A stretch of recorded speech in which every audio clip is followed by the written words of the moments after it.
I understand that you just bought is it considered a tracksuit? It's like the Greta Gerwig It's a jumpsuit. a jumpsuit. And so Yeah. I think you made the wrong purchase. You should have purchased the Oh. DunKings tracksuit. Well, look, I don't know how much I would be willing to pay for the DunKings tracksuit.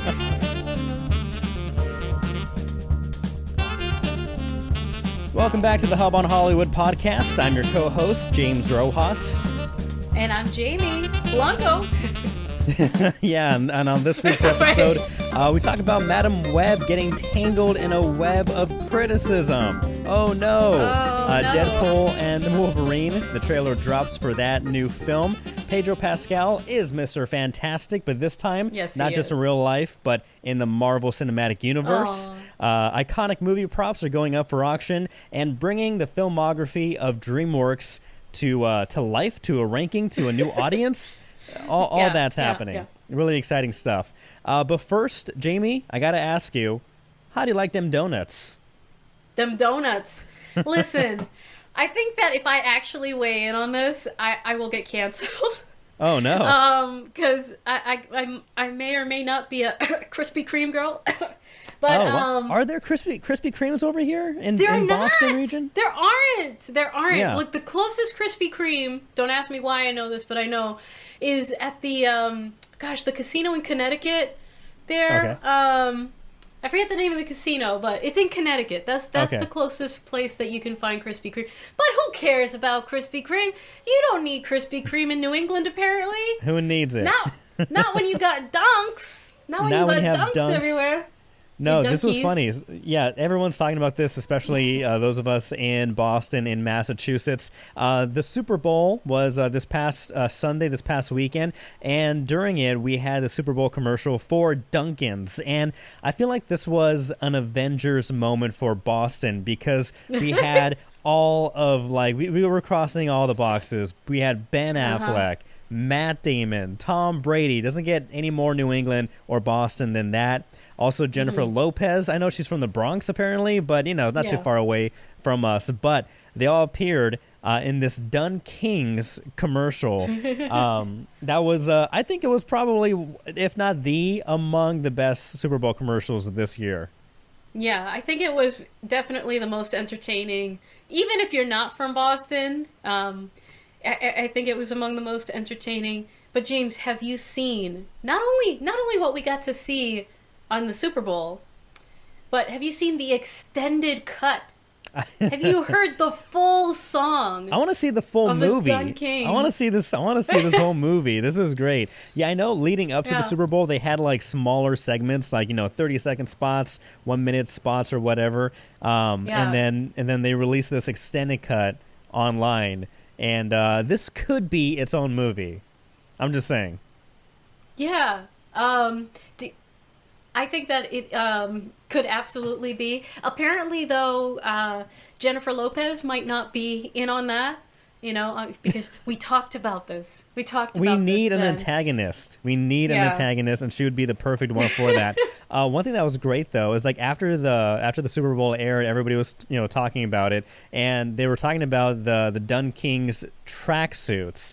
And sure enough, Duncan came out and said we are actually selling those. And so I think it was Of course Monday or they are. Tuesday, right at noon Eastern Standard Time. Their website went live where people could buy the tracksuits, and to no one's surprise, they sold out immediately. So I understand that you just bought is it considered a tracksuit? It's like the Greta Gerwig It's a jumpsuit. a jumpsuit. And Yeah. so I think you made the wrong purchase. You should have purchased the Oh. DunKings tracksuit. Well, look, I don't know how much I would be willing to pay for the DunKings tracksuit. But look, It's a collector's item. Look, you have a chance. You get the DunKings tracksuit thing, whatever, and I'll have the Greta Gerwig, and then that Halloween. That'll be the next podcast.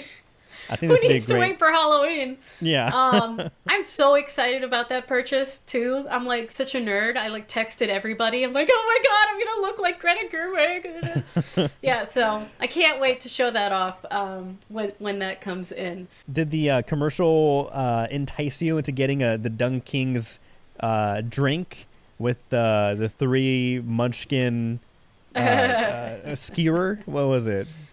The skewer. Yeah, look, Yeah. I always get the munchkins. Uh-huh. Me and my kids, we love the munchkins. It's all about the glazed munchkins. They get sold out too. I mean, so I don't think anybody does munchkins as well as Dunks does it. You know, got the Dunkin' holes. Again, Dunkin' does not sponsor us, but if you did, we're here. Yeah, but what I really dig, what I'd like to, get out of this commercial, I don't know, did you hear the whole song at the end of the extended cut? Because I think it kind of slaps. It's kind of banging. Kind of slaps. It's like, don't dunk my heart, was it? Yeah. Don't, I think Ben has a future. Ben has a future in the music industry.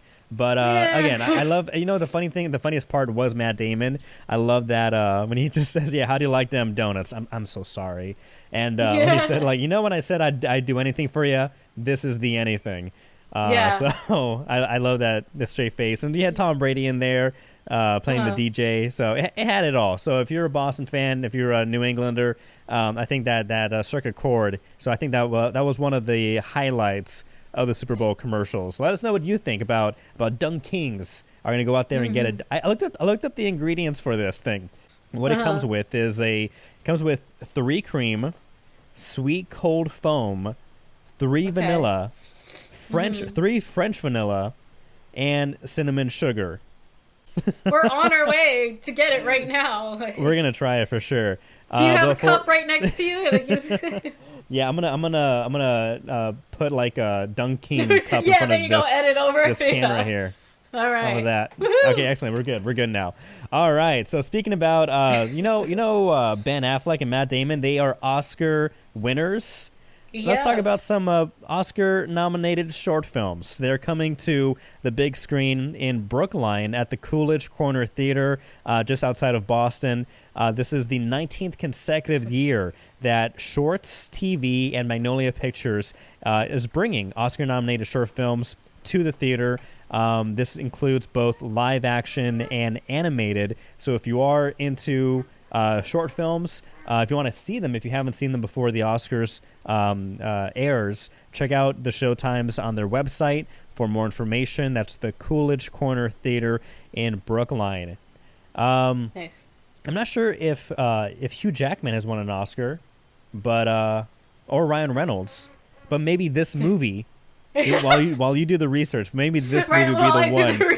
Maybe this movie will be the one that pushes them over the edge. But the trailer, speaking of Super Bowl commercials, the teaser trailer first appeared during the Super Bowl for Deadpool and Wolverine, and then the official long trailer appeared online.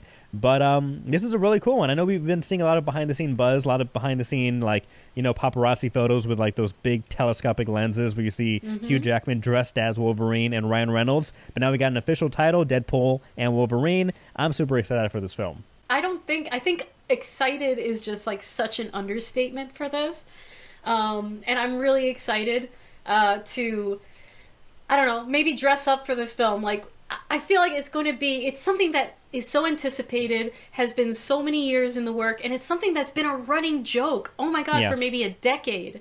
Yeah. Because these two actors are such great friends and have been poking fun at each other, and Deadpool getting, like everything else, sucked up by Disney and now a part of Marvel, and they finally get to come together and put this together, which in and of itself was hugely anticipated. And then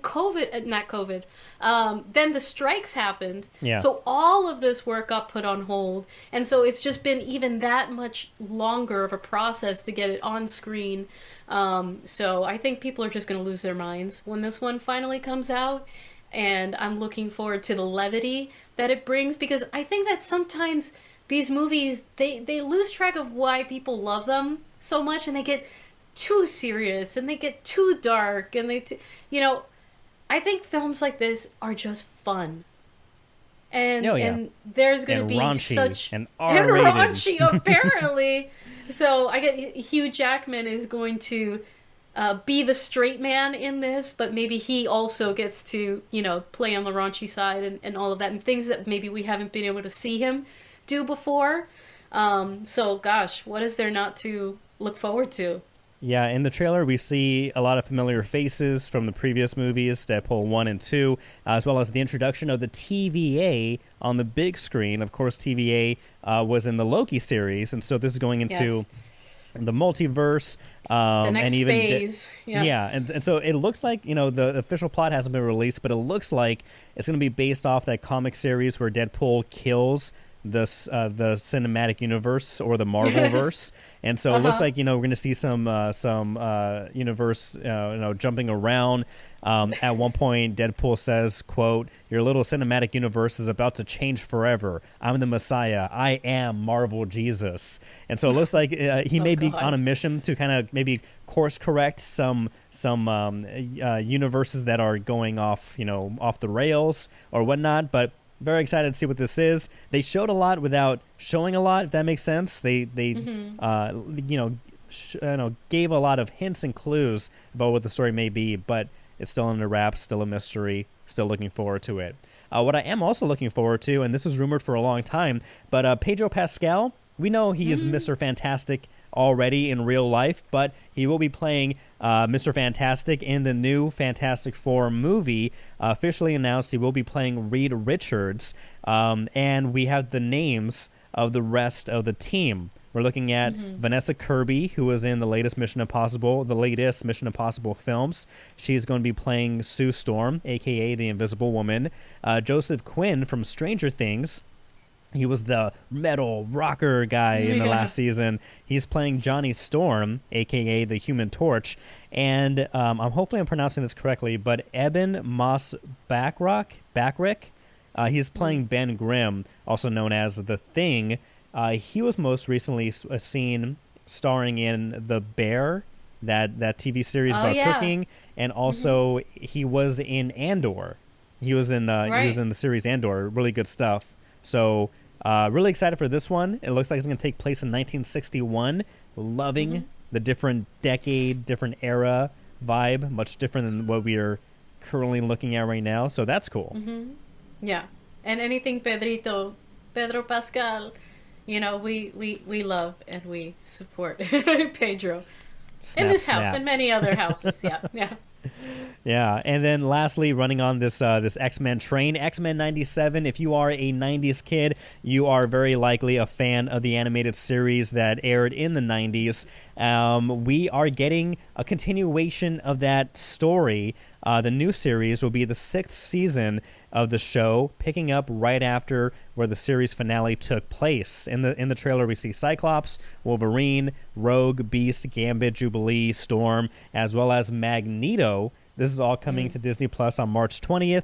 Jamie, were you a fan of X-Men? Did you watch the show during the 90s? Oh, I watched like the cartoons and, Yeah, and yeah, things yeah. like that. So yeah. That's But it. I wouldn't say I wasn't a gigantic fan, but I was peripherally, yes. I watched the cartoons and I enjoyed it. Always.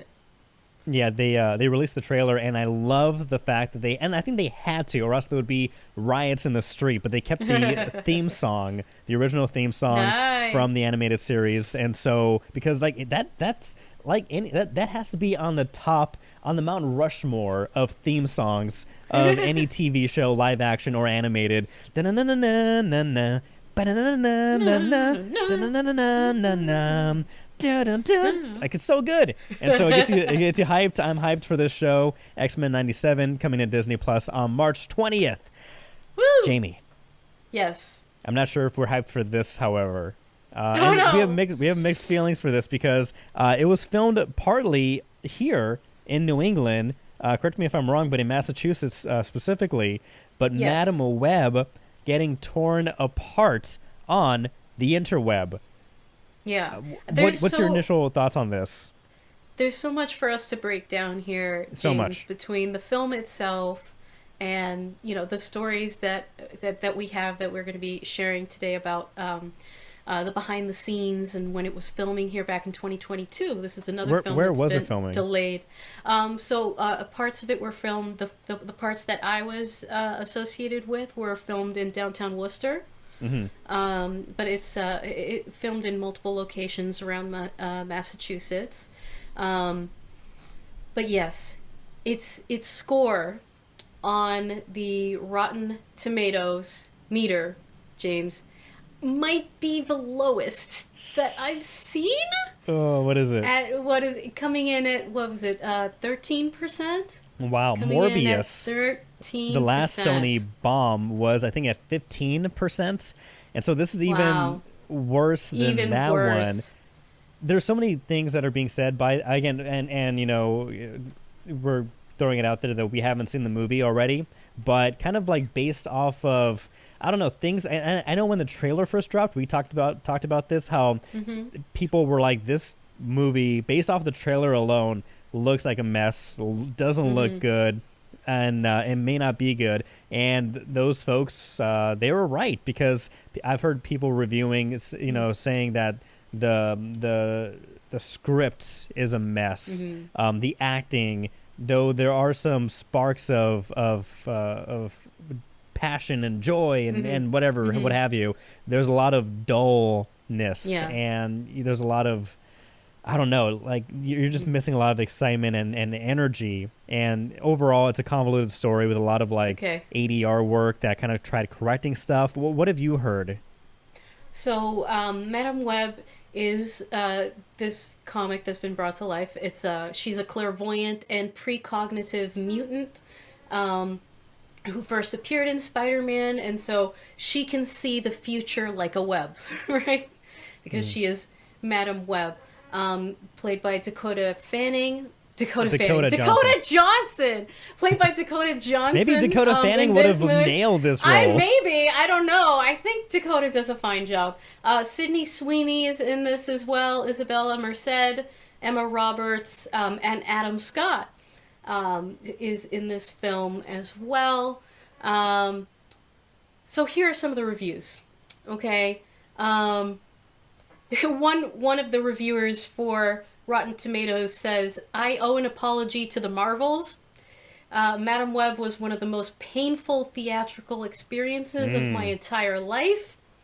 Another one, Eric Merchant of Rogers TV, says, "Too many writers revising rudderless material so that Sony can keep hold of the rights to this IP and share in Marvel Studios' profits when linked to the Tom Holland Spider-Man." And that, I think, is an excellent point, because this is a Sony production. Sony, which famously owns Spider-Man and is doing everything in their power to keep hold of it. And remember, there was one point where we're like, to web it up, exactly. One point when Tom Holland might have been exiting the MCU because of a dispute with Sony. So Sony continuing to expand their Spider-Verse, their Sony Spider-Verse, and it doesn't seem to be going so well, which is a shame, because the Into the Spider-Verse animated movies are so very good. Let's see, one other review here says, "Madame Web is a messy and meaningless film that, despite having no bad intentions, also has no reason to exist." But one positive review, and I think I am hearing this a little bit, even in the negative reviews, is that she really enjoyed spending time with the characters and the cast. So even in the negative reviews, I'm hearing that the best part are the characters themselves and how they relate to each other, but that's just not enough to make up for a very confusing plot that sort of goes in a million directions but doesn't end up anywhere. Yeah, I've heard, you know, that you know, again, movies are susceptible to different people's tastes, you know, what they're feeling, what they're into. That review talking about how they connected with the characters. I've heard the exact opposite, unfortunately, from other people, saying that many of these characters don't seem, you know, three-dimensional, not even like two-dimensional. They're very plain basic, and it just, the script isn't helping, and so the performances were not able to maybe reach their potential with these actors. I did hear that, you know, Dakota Johnson, I've heard this from several people reviewing it, saying that it feels like she's sleepwalking through the role. Like there's not much, she's not putting much effort into it. That's what I've heard. Maybe, but you know, it could be writing. It could be writing, it could be directing, it could be, you know, a number of factors besides just the actress. But I I see exactly. Yeah, I've been reading the same thing. Yeah. So, and one big thing I've heard also is concerns regarding false advertisements. This may be going into spoilers, and so Oh, if you are planning to go watch Madam Web, um, pause this. Do skip you ahead want a to do you little want to go bit. into a little bit of Yeah, spoilers? Yes. Skip ahead 5 minutes or little something. spoilers. A Yeah, little bit. Go like 2 minutes. We won't go too deep minor on this. spoiler warning. In 3, 2, 1.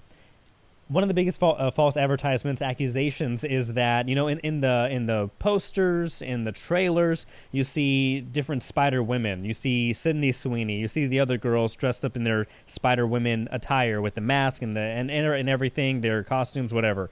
Apparently, that's such a small moment. Not even like a set of series, but a moment in the movie. It's a prediction or like a vision of the future that Madam Web is seeing, and it's just those characters dressed up in that attire. So it's like people are accusing the film of misleading its audiences, trying to sell them on the look. We have all these Spider Women in this movie. Come check it out. When in reality, Right. it's like 1 minute of the film, and it's not actually happening. It's like a vision of the future. And so that's very, if that is true, and it seems like that's what the case is, that's really bad thing that the Yeah. studio's doing, trying to trick people into, basically trick people into the movie to see that if they're into like Sydney Sweeney because she's a rising star, like, oh, we want to see her at least fight crime in her suit. We don't see that apparently in the actual movie. So if that's accurate, that's very disappointing Right. and I think You very know, uncool. Uncool. And it's something that I think is practiced a lot nowadays, where there's misdirection in trailers or there's scenes that don't make it into the movie and things like that. So, I mean, I get that that's a practice, but I can see how that might be taking it a step too far, in just trying to draw people into the movie, with under that false pretense that you're going to get like Sydney Sweeney as a Spider Woman also. Yeah. One of the things that I was really looking forward to, though, is the villain in this movie, who dons like the black Spider-Man suit and is the villain, is chasing these characters throughout the film. And I was so disappointed to discover that this is not indeed a Spider-Man. It's a villain from the It's Spider-Man like a universe. comic character, yeah. It's a comic character, but it isn't like the Spider-Man Venom suit. Like, that's what I thought it was. And the day that I was working on this film, I did background on this movie, and I was also a stand-in for one of the children in this movie, which is hilarious. Nice. Because they just had me sitting on a box. Because, I mean, I know I'm short, okay, but really, no, it's fine. I loved it. It was so fun. But yeah, so I got to see the villain. I got to see the person dressed up in the black Spider-Man suit, and I was so excited and over the moon. I'm like, oh my god, it's Venom, it's Venom. I was so wrong. But if you'd like, James, we can get into, while we understand that this film it might be disappointing in the box office and review-wise, it's still very exciting to see the local talent that is in this film, the people who make the movies here in New England, both small roles and some larger roles. And I just wanted to give a shout out really quick to a friend of our show that we've had on several times, actress Jury Love, Yeah. who played a dead body in this film. So if you see, there's a moment or a scene where Dakota Johnson and Adam Scott are trying to resuscitate a woman in the ambulance who's wearing a purple dress. That is our Jury Love. And she right. was able to share her experience on set, online. And she was saying how Adam Scott was very gracious, very kind, was constantly checking in on her because they were obviously doing chest compressions on her, sort of beating her up in these takes, and that they were thanking her for showing up, So it was just a really, really cool experience for her. Jury Nice. was also a body double for Michelle Yao in the movie Shang-Chi. And her son is also an actor as well. So we'll look forward to bringing Jury Love back on at some point as well. But lots of talent got to participate in this film. And how long did you work on it? Like how many days, nights, hours? What did that look like for you? So I worked one day shoot and two overnight shoots. The day shoot that I worked on was in the hospital scene, where Dakota and Adam Scott are bringing their patient into the hospital, and we see Sweeney for the first time as her character, and it's sort of like all of these characters haven't really met yet. It's more towards the beginning of the film. And I can tell you, as Cindy Dahl, one of our local actresses, is the receptionist there. She gets some good screen time as well. Nice. But just I think it was just really fun watching these two actors interact in between scenes. Dakota Johnson at one point was joking about hating children. I guess her character hates children, Sure. and she's like, "Yeah, children suck," and Adam Scott's like, "Yeah," and he's a dad. He's a dad with kids. So they were just being really funny in between takes and making everybody laugh, and that was really Did cool. you hear? Did you hear that Dakota Johnson says she hasn't seen the movie yet? That's not a great sign. That's not a good sign. Right? No, and the thing is, you know, after she got cast also, and after the movie stopped filming, reportedly she fired her agents, and so people are theorizing that maybe she was upset, maybe she was told, this is going to connect with the Tom Holland verse, or this is going to connect with the Andrew Garfield verse, or things will things will web together. However, that did not appear to be the case, and so rumor has it is that she left her previous talent agency because of how upset she was with that. And again, the fact that she says she has not seen the movie yet, but she'll see it eventually, that does not look good. That looks horrible. That looks so bad. That's the number one job of the cast is to say I watched it. It looks great. I watched it. It was fun. the best. I'm here to show up for it. Yeah. Eesh. I really wanted to like this movie, James. I haven't seen it yet. I'm gonna go in with an open mind. I don't care what the critics say, because I really want to like this movie. Yeah. And I think that they're just really good people in real life. Also Dakota Johnson, I don't know about this story. We can cut it maybe later if we need to. She's very flexible, okay? So like there was literally this or figuratively? moment. No, I mean literally. Oh, wow. There was this moment in between scenes where Adam Scott, was over here just leaning against a wall, and Dakota Johnson comes up to him. She walks up, and she just straight leg, puts her leg over his shoulder. Oh, geez. And it's just stretching in front of him. And he's just like a board, oh, okay, all right. I don't know if you can do that, James, if you could just walk up to somebody and just throw your leg up and have your foot straight over their shoulder. I've done that once, but now I have a restraining order against. All right, you can do it once. You can do it once. But I was very impressed. I'm like, wow, I cannot do that.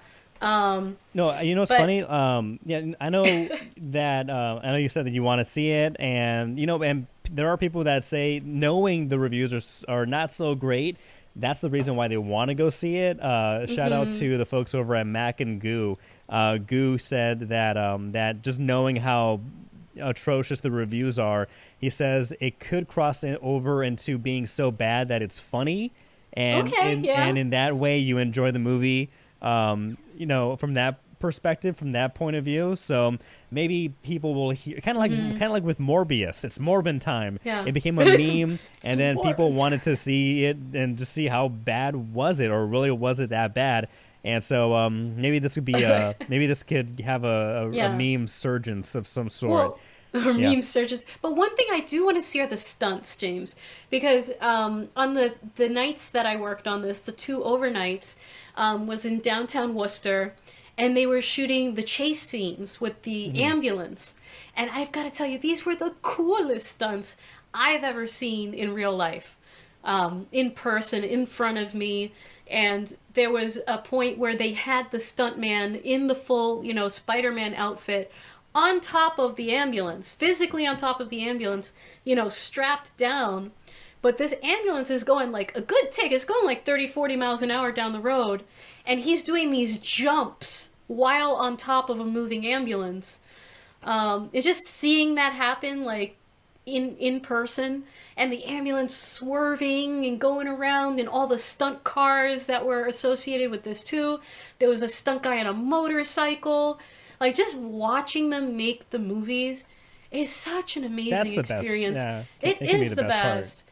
Like, I don't give a crap if it's a bad movie. Like, I want to go see it, and I want to see how that all turned out, because that was just one of the coolest experiences I've had on set so far. And I'm going to give the movie credit for that, because it's the magic, right? It's that magic of not only seeing the movies, but getting to be a part of the movie making. Yeah. That, I loved it. I loved that day on set. All right. Well, when you go see it, try to get a screenshot of yourself if you're able to see yourself on the screen. I'm a pedestrian. Yeah. We'd love to watch it. You're like, I'm the one holding the baguette when the ambulance goes by with Spider-Man. I'm the one going like this. Oh! Yeah. Well, for any reason, go watch it to spot Jamie in Madam Web. What do you think? Have you seen it? Do you plan on seeing Madam Web? What are your takes? What are your thoughts? Let us know. Comment down below. You can also comment down below on our next topic, unless there's anything else you want to add on Madam Web, Jamie. Oh, I'm good. Yeah, I'm good. All right. Let's swing out of this into the next topic. Iconic film props are up for auction, and some of these are pretty legit. So right now there is an auction being put together by the folks with, who are these folks? The Studio Auctions. And so they have costumes, props, other items from iconic films up for sale this week. And some of the things that we can grab include Hannibal Lecter's mask in The Silence of the Lambs. So you have that mask at the mouth guard, really freaky stuff. If you're not into that, you could walk away with Yoda's walking stick from The Empire Strikes Back. But I think this one may be the top tier auction item, because you could also hover away with the hoverboard used by Michael J. Fox in Back to the Future Part 2. Incredible. It doesn't get any better than that. Yeah. Oh my gosh. These are, and so what are these going for? How deep are your wallets, G? How deep is your... I'm willing to put down 150 max bucks, not 1,000. 1,000? No. So I definitely won't be winning it or winning that auction. But that made me think, what would we do with some of this stuff if we were to win it? They also have things going up for Marvel, Harry Potter movies, Jurassic Park franchises also available to purchase, and some of the online bidding has already started. But I'm trying to think, if I were to buy one of these things, how would I use it in my daily life? And I think the most practical prop would probably be Yoda's walking stick. I know it's only about maybe 2 feet long, but you can, if the remote's on the other side of the couch, you can use it to fish it back. Pretend like you're using the Force, Pretend like you're using the Force. If you don't, get that Harry Potter bid, you can pretend it's a wand. So I think those are some immediate practical uses. Maybe a stirring stick for coffee. The remote need I. Yeah. Change the channel I need to. Exactly. What about you? What catches your eye? What would you do with a Hannibal Lecter mask, for example? Well, with that, so my father-in-law always has the Jason mask on, and he's always scaring people in Halloween. I think I would just one-up him and just try to get a good scare out of my father-in-law. He loves horror movies, and he loves scaring us on Halloween. So that would there's no better way to step up your game, I would think. See, I imagine I could use that for either two things. One, wearing it Crime. while in traffic in Boston, because I think people Yeah. see you, they're going to get out of the way. They're like, I don't want to mess with this guy. I'm going to get out of this way, Yeah. let him go through. Or two, if I really need to like focus on my diet and try to slim down, I'm putting that thing on because there's no way you can get a munchkin or a donut or a burger, anything past that guard. So I think that would be a good diet strategy. Yeah. I see. No I see. fava beans for me. No fava beans. Well, see, if I could get my hands on any prop, James, it would have to be like just all the Indiana Jones gear. I'm gonna need like a crystal whips? skull, and yes, crystal we're gonna need the hats and the whips and the whole 9 yards, and yeah, Ron's gonna be wearing that. And, you know, I'll leave the rest to everybody's imagination. But that's just what, you know, those are the kinds of things we need. I'll take the Ark of the Covenant. I'll use that as like a toy chest for my baby. Yeah, That'd be legit. that's awesome. That'd be legit. Yeah. What other prop do you need to get your hands on? Like, that you would just need to have the most? I think the pinnacle prop in my eyes is Anakin's and Luke's lightsaber. That'd be amazing. Okay. Like the OG lightsaber. Folks on Reddit call it the Child Slayer 3000 because that's the one that Anakin used to go after the younglings. But I think that's such an iconic one. If not, I think it is the most iconic prop probably in film history, the lightsaber. So that would be my personal go-to. Or let's see. John Wick's car. I don't know which one, but he's always driving like a really nice muscle car. I'll take any of those cars from the John Wick franchise. All right. And now, you know, there are a number of really big prop houses here in New England, and every now and again they will have a sale. They'll empty out their stores for a while. Yes, we should. Yeah, let's do that soon. Every year or so, they'll have a sale and they'll get rid of these really amazing props from things that were shot and filmed here in New England. So we're going to be in touch soon. If we don't reach out to you, reach out to us, because that would be a really awesome episode of the Hub on Hollywood. Can't wait to bring that one to you this year. Absolutely. All right. So we're almost wrapping up. We will get to send a quote in just a second, but let's first talk about what we are watching. And Jamie, I understand that you and your son are doing a whole lot of watching. Is that right? Oh my God. Yes. How do I make him stop? I've created a monster.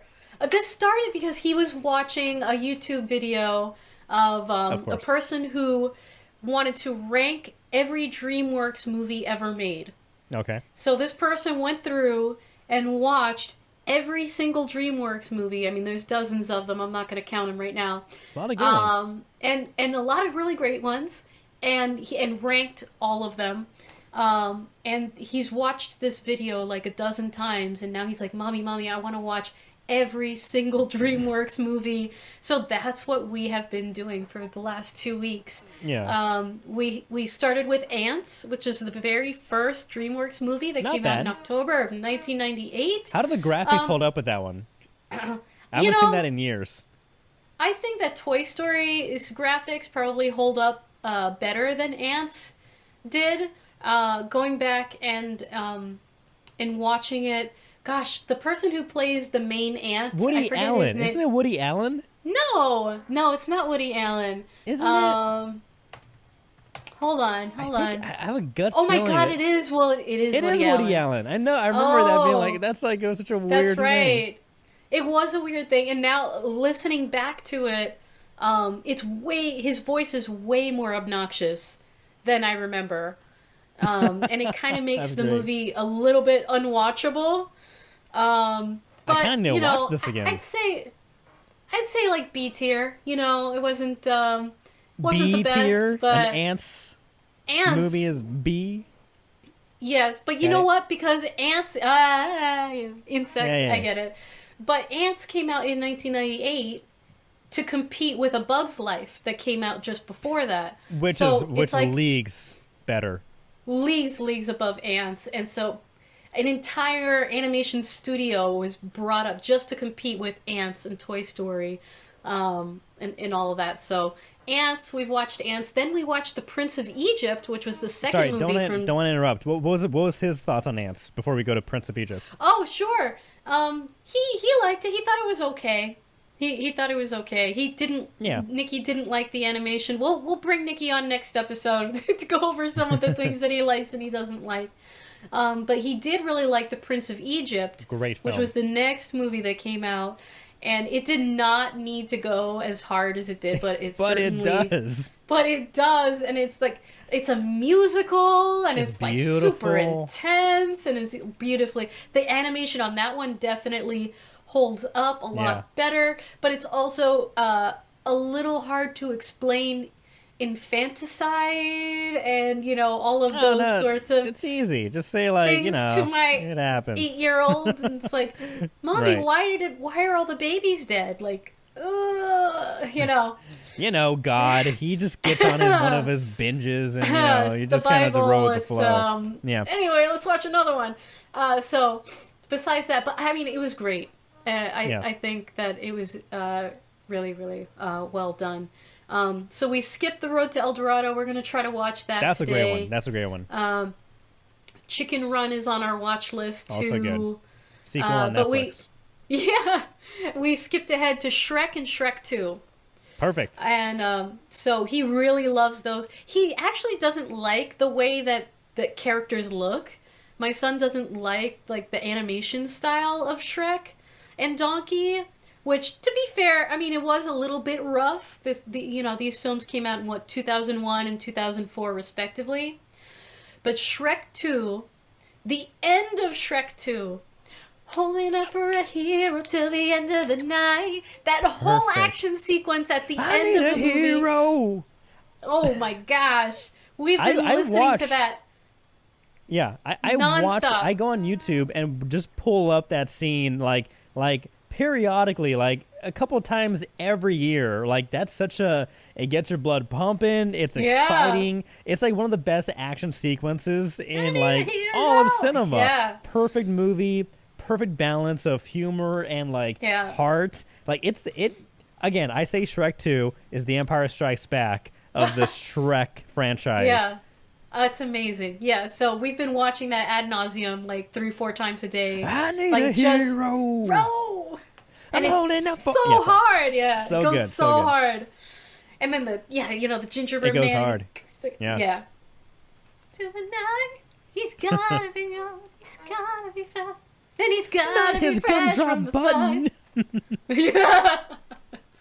Yeah, so Shrek 2, huge hit in our house right now. We watched a couple of little ones that Flushed Away. I don't know if you've ever watched Flushed Away. I saw trailers, so it's kind of weird.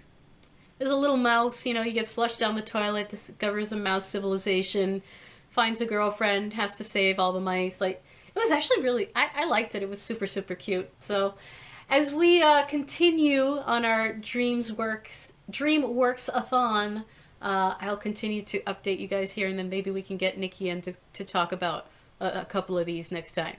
All right, I'm excited. Yeah, no. Again, I'm right after this, I'm gonna watch that clip again. You gotta from go Shrek watch 2. it. It's so good, so good, man. Yeah. Great stuff. Well, let's end this with hopefully with a great win, and that is for Cinequotes. Again, if you are joining us, we now play a weekly game. It's a daily game on Cinequote, but we play it once a week where a movie is selected. You don't know what it is, but you have 5 guesses based off of quotes from the film. And I think, what are we now? We're 3 and 5? Yeah, we got to write this down. But yes, I think we are 3 and 5. Last week, was amazing. Rocky 3. Yeah. Was Rocky 3. Yeah. We managed to pull that one out. Now that we're recording on Fridays, I think it's going to be a little easier. It's the Sunday Stumper Stumpers. with the wicked hard. So yeah, I have Cinequote up right now, and again, if you want to play, we'll try to give a little time in between each of the quotes. So see if you can guess at home. But we should play without us. It's a fun game in general. Anyway, Cinequote. Let's go into quote number 1. If you're ready, Jamie. Yeah. In 3, 2, 1.